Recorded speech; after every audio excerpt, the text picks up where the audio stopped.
Seventh question. If f of z is an entire function, then the Taylor series is option A divergent for all z, option B constant, option C convergent for all z, option D an oscillating series.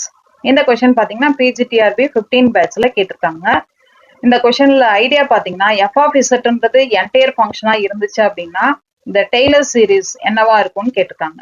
இந்த கொஸ்டினுக்கு answer நீங்க எத்தனை நேரம் guess பண்ணியிருந்திருக்கலாம். Answer option C convergent for all இசட்ன்றது தான் correct answer. இந்த answer எப்படி வந்ததுன்றதை இப்ப டிஸ்கஸ் பண்ணலாம். இப்போ செவன்த் கொஸ்டின்ல எஃப் ஆஃப் இசட்ன்றது என்னன்னு கொடுத்துருக்காங்க, என்டையர் ஃபங்க்ஷன்.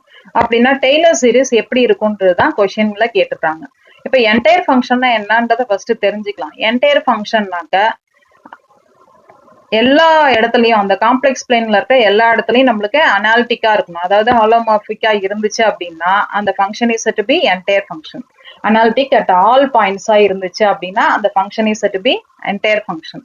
இப்ப என்டையர் ஃபங்க்ஷனா இருக்கும்போது இந்த டெய்லர் சீரிஸ் எப்படி இருக்கும்ன்றது நம்மளுக்கு கான்ஸ்டன்டா இருக்கிறதுக்கு சான்ஸ் இல்லை. ஏன்னா பவுண்டட் என்டையர் ஃபங்க்ஷன் தான் கான்ஸ்டன்ட்னு லியோலிஸ் தியரத்துல சொல்லியிருக்காங்க.